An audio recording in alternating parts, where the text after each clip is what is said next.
everybody, welcome to Salinas Public Library's Craft Corner. With Mother's Day around the corner, many of us may be scrambling to buy a gift. Why not take advantage of all this free time and give a handmade card instead? In this two-part video, I'll show you step-by-step how to create different variations of a Mother's Day card using watercolors, markers, or color pencils. For this video, you will need watercolors and brushes, markers, color pencils, one 10 by 7 inch cardstock or construction paper, one about 5 by 7 inch cardstock or watercolor paper, a pencil, eraser, ruler, scissors, and glue. Now the difference between cardstock and regular paper is that cardstock is thicker. This is 65-pound paper. The higher the pounds, the thicker the paper. In this first part, I will explain how to create one of these three wreaths. The first thing we will do is create our 10 by 7 inch paper. This will be the card itself. Go ahead and measure it, cut it, and then fold it in half. If you use your nails, it will give it a crisper edge. Since watercolors and markers bleed, if you are using them, you will need to measure out and cut a separate piece of paper. You have to make sure this is slightly smaller than 5 by 7 inches, since this paper will go on top of the card we made, and there needs to be enough room for margins. To begin our wreath, we first need to sketch out an oval. Try to sketch this out lightly, since you will be erasing most of it later on. Then sketch out the stems. I lightly erase the oval, just enough to still see it, and then I create a squiggly stem. It doesn't have to be straight or perfect, it actually looks more natural if it's not. Before we draw leaves and flowers directly on the wreath, I recommend you practice on a separate piece of paper until you feel comfortable enough. With watercolors, you first need to know some basics. The less water you use, the more pigmented the color. The more water you use, the more diluted the color. Watercolors can be mixed to create a new color, but make sure to wash your brush between uses.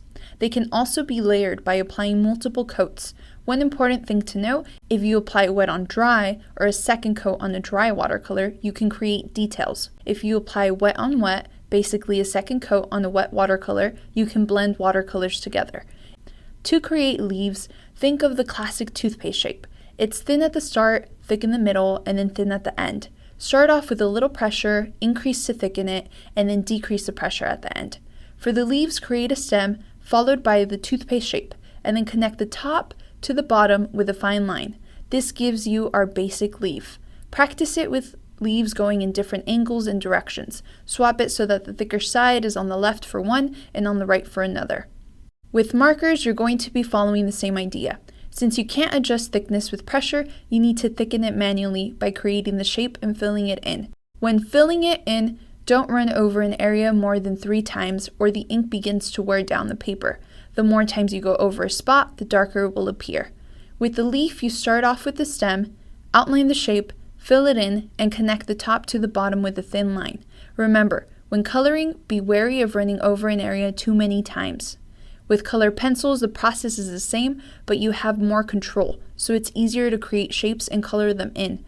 Once you've created your leaf outline and shaded it in lightly, you can actually shade in the outer edges with more force and give it an ombre effect. Then just add the fine line. For our watercolored flowers, I did 3 flowers and 1 berry using 3 shades of pink, but you can use whatever color you prefer.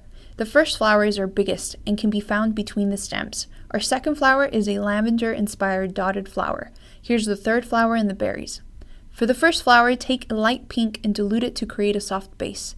Start off with 2 heart-shaped petals in the center and add 2 more on the ends. Fill them in, the softer the better. Create a medium pink by mixing your lightest and darkest color together. We will use it to help distinguish the petals from each other. Add your second coat after your first is dried. For this round, I do squiggly petals. Don't be afraid to mess up. For the flower's pollen and stamen, use the darkest color. Apply dots once the petals are dry and add lines. Don't draw too many or you lose the dotted effect.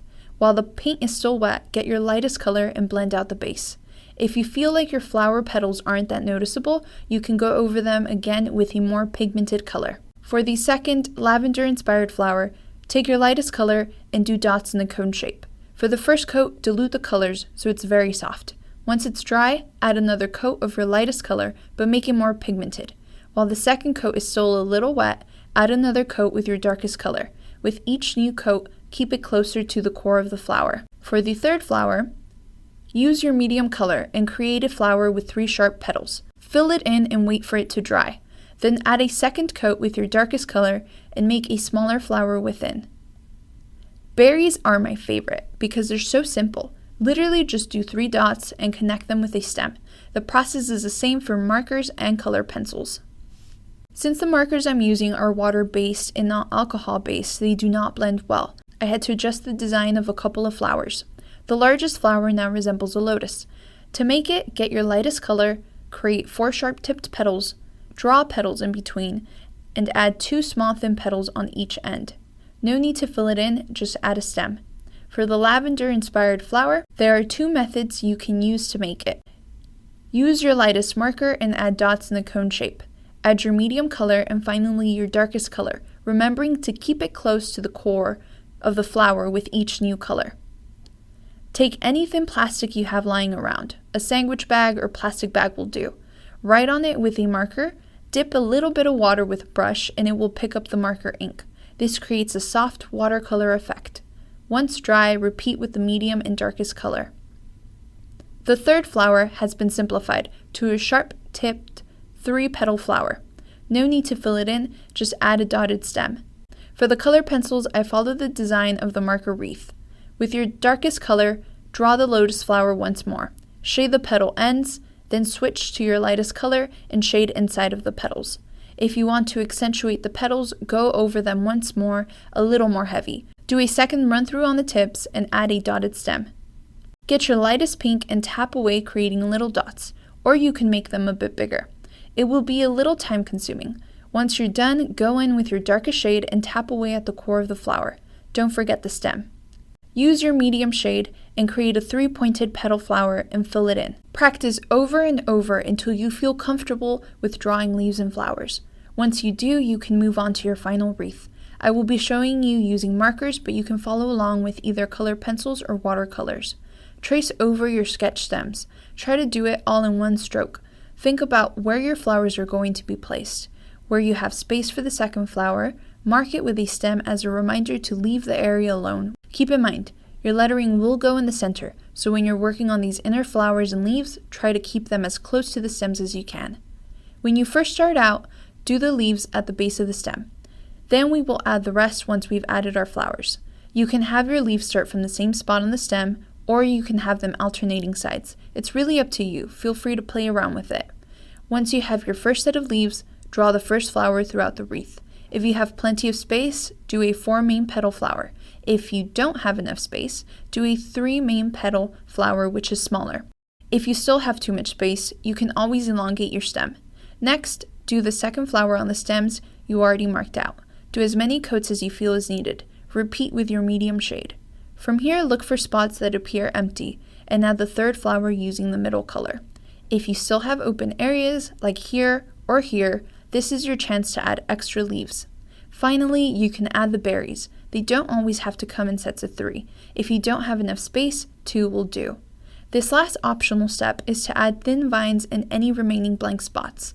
To add them, weave them through the main stem and finish them off with some loops. That brings us to the end of our wreath. This is what the final product would look like for markers, watercolors, and color pencils. Thanks so much for watching. Please like and subscribe and comment any video ideas you have for me. Click on the screen to watch the second part of this tutorial.